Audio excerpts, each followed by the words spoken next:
Kilometre दूर एक छोटा सा गांव था, देवपुर। गांव बहुत साधारण था, न बड़ी सड़कें न बड़ी दुकानें, लेकिन हर सुबह एक ही ध्वनि से पूरा वातावरण भर जाता, ओ नमः शिवाय। गांव के बीचों बीच एक प्राचीन शिव मंदिर था। कहते थे कि वो मंदिर 200 साल पुराना है। वहां विराजमान शिवलिंग को लोग जागृत भोलेनाथ कहते थे। मंदिर के पुजारी थे हरिदास बाबा। सफेद दाढ़ी, शांत आंखें और मधुर आवाज।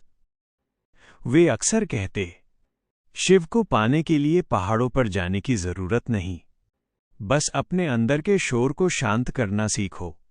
गांव के बच्चे शाम को वहीं खेलते, बुजुर्ग वहीं बैठकर भजन गाते और औरतें दुख सुख बांटती। उसी गांव में एक परिवार रहता था, रामेश्वर, उनकी पत्नी गौरी और उनका बेटा आरव। आरव बहुत चंचल था, पर जब भी मंदिर जाता चुप हो जाता। एक दिन उसने बाबा से पूछा, बाबा, शिव भगवान बोलते क्यों नहीं? बाबा मुस्कुराए, बेटा, वे चिल्लाकर नहीं बोलते, वे मौन में समझाते हैं। समय रुका नहीं। गांव में सड़क बनी, फिर बिजली आई, फिर मोबाइल टावर लगा। धीरे धीरे लोग शहर की तरफ जाने लगे। खेत बिकने लगे, मंदिर में भीड़ कम होने लगी। आरव बड़ा हो चुका था, पढ़ाई में तेज था। उसे शहर जाकर नौकरी करने का मौका मिला। मां रोई। पिता ने आशीर्वाद दिया और हरिदास बाबा ने उसके माथे पर हाथ रखकर कहा, जहां भी जाओ अपने भीतर का शिव मत खोना। आरव अब मुंबई में था। ऊंची इमारतें, भागती ट्रेनें, 24 घंटे की दौड़। शुरू में सब अच्छा लगा, नई नौकरी, नई पहचान, बड़ा वेतन। पर धीरे धीरे जीवन बदलने लगा।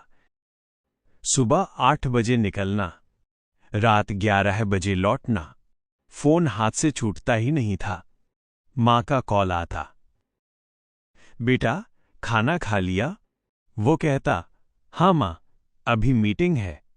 असल में उसने खाना खाया भी नहीं होता। धीरे धीरे वो चिड़चिड़ा होने लगा, मुस्कुराना कम हो गया। एक दिन उसने आईने में खुद को देखा। चेहरे पर थकान, आंखों में खालीपन। उसे याद आया गांव का मंदिर। एक दिन कंपनी में बड़ी छटनी हुई। आरव की नौकरी चली गई।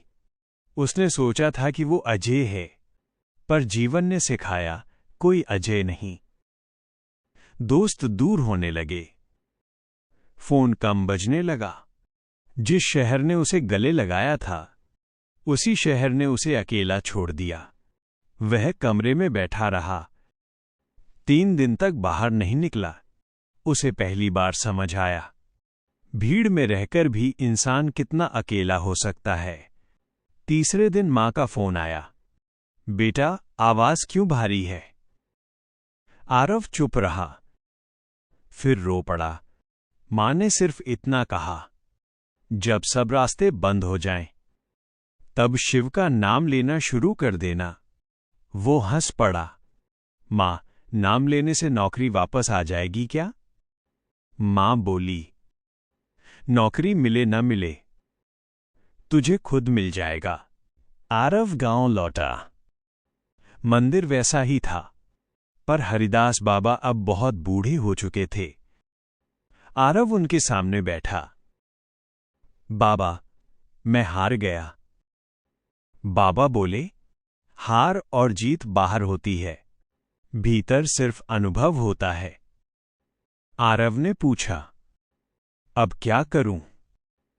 बाबा ने कहा, हर सुबह यहां बैठो, कुछ मांगना मत, बस 15 मिनट मौन रहना। पहले दिन बेचैनी, दूसरे दिन विचारों का शोर, तीसरे दिन गुस्सा, चौथे दिन आंसू, 5वें दिन कुछ शांति। उसे लगा जैसे भीतर कोई कह रहा हो, तुम नौकरी नहीं हो, तुम असफलता नहीं हो, तुम मेरे अंश हो। आरव कांप गया। एक दिन उसने देखा, गांव के कई बच्चे पढ़ नहीं पा रहे। उसने मंदिर के आंगन में शाम को पढ़ाना शुरू किया। धीरे धीरे बच्चे बढ़ने लगे। गांव में फिर से चहल पहल लौट आई। हरिदास बाबा मुस्कुराते। उन्होंने कहा, शिव भक्ति सिर्फ जप नहीं, सेवा भी शिव है। कुछ महीनों बाद आरव ने ऑनलाइन काम शुरू किया।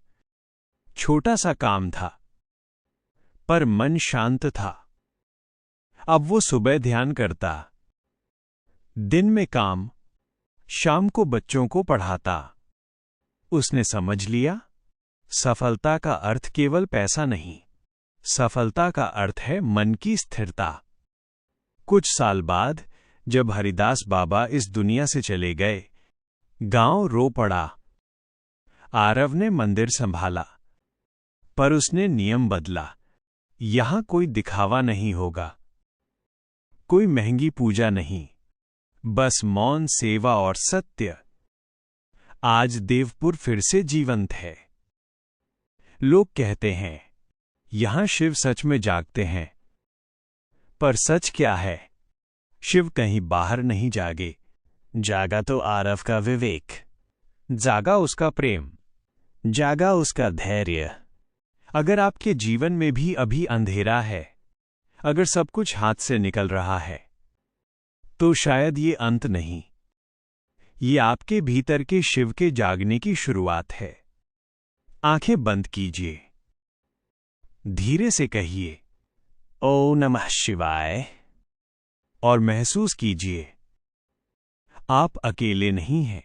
शिव हमें परिस्थिति नहीं बदलते, वे हमें परिस्थिति से ऊपर उठना सिखाते हैं। और जो भीतर से स्थिर हो जाए, उसे कोई तूफान हिला नहीं सकता। अगर आज के ये शब्द आपके मन को जरा सा भी हल्का कर पाए हों, तो समझ लीजिए, शिव ने आज आपको थाम लिया है। आप अकेले नहीं हैं। आपकी हर उलझन, हर प्रश्न शिव की दृष्टि में है। अब एक गहरी सांस लीजिए, मन को शांत कीजिए और अपने डर को शिव को समर्पित कर दीजिए। अगर आज आपको थोड़ी भी शक्ति मिली हो, तो जुड़े रहिए इस शिव परिवार से। यहां हम चमत्कार नहीं, विश्वास जगाते हैं, क्योंकि जहां विश्वास है, वहीं शिव हैं। हम फिर मिलेंगे एक नए शिव संदेश के साथ। हमसे इस शिव यात्रा में जुड़ने के लिए हृदय से धन्यवाद। हर हर महादेव।